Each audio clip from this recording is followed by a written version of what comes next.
Graphic design digs its roots as far back as 38,000 BCE, where our Ooga Booga caveman ancestors had created cave paintings.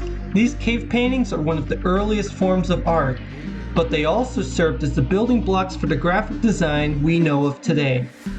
Much later, the Chinese had also taken a part of the creation of graphic design with their new invention, paper!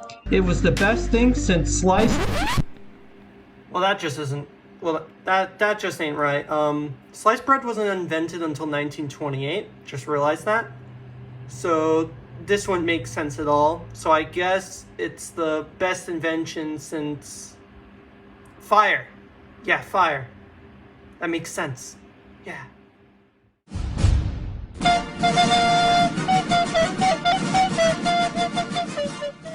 Early typography would also come to make an appearance in the 8th century, where a little thing called calligraphy started.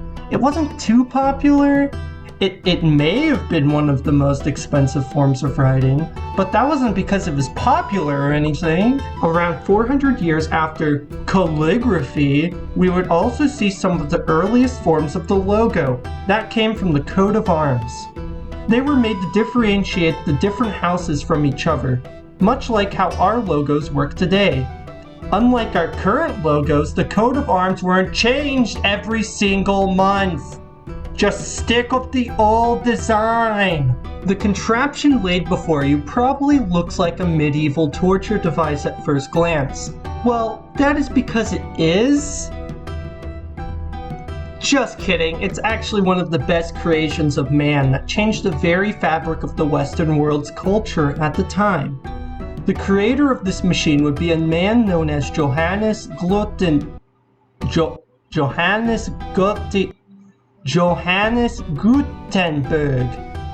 His creation would be known as the Gutenberg Press because everyone wanted to name themselves after their creations. He could have named it something cool like Gederpsch. With the newly invented printing press also came the creation of the first real logos. Although they lacked similarities with our current logos, they still served a very special purpose for printers. Printers meaning the guys who used the printing press. These logos would be placed on documents to do what most logos do nowadays, which would be showing their brand. They also used the logos for bragging about their skills based on the printing job of the logo. The 17th century was certainly a great time for graphic design. With science advancing faster and faster, this would lead to the first print advertisements being added to the precursors of the newspaper, those being called Tarentelas.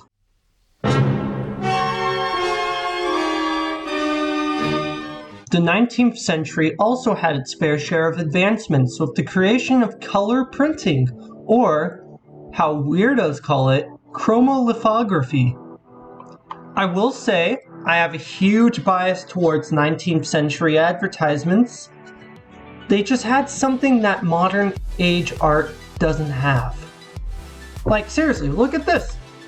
These advertisements were just so much cooler than ours. What do we have? Just do it! But all jokes aside, during this time we begin seeing similarities to the graphic design of the past to the one that we use today. That is most likely due to the fact that we no longer have funny chemicals in our soda.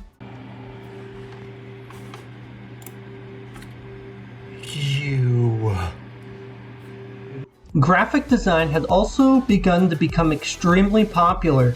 So popular, in fact, that people had taken notice of the financial profit of the growing industry.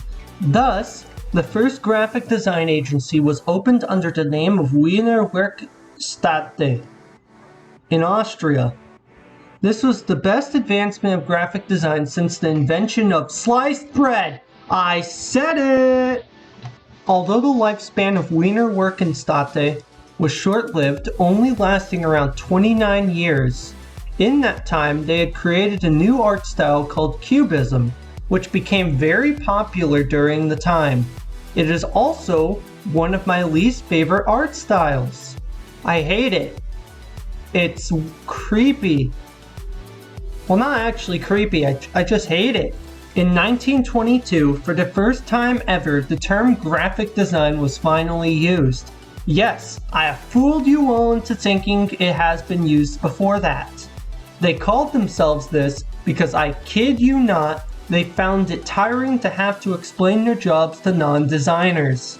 Graphic design would only become more and more popular after that. It was beginning to skyrocket to new heights of greatness throughout the 20th century. Wait a minute, skyrocket, 20th century? That could only mean one thing: the human race has entered the...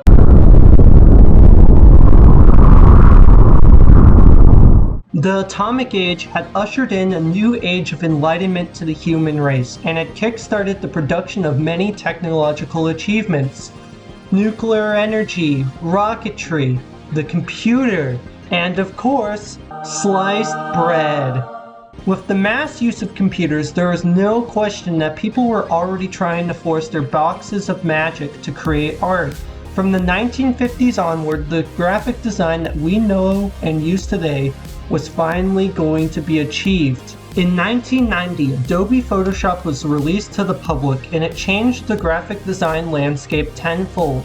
Photoshop opened up an opportunity for the creation of many subcategories within graphic design, and Photoshop has only been getting better since. Except for the fact that it crashes every 2 minutes, but that's besides the point. And that lands us into present day. Technology has advanced far beyond what even our ancestors could have comprehended. Only time will tell what the future holds for graphic design, but I have a pretty good guess. We will most likely be the future of graphic design. Whatever advancements happen in the coming future, without a doubt, it will be achieved by us. Graphic design is truly the best thing invented since sliced bread. This is Ghost.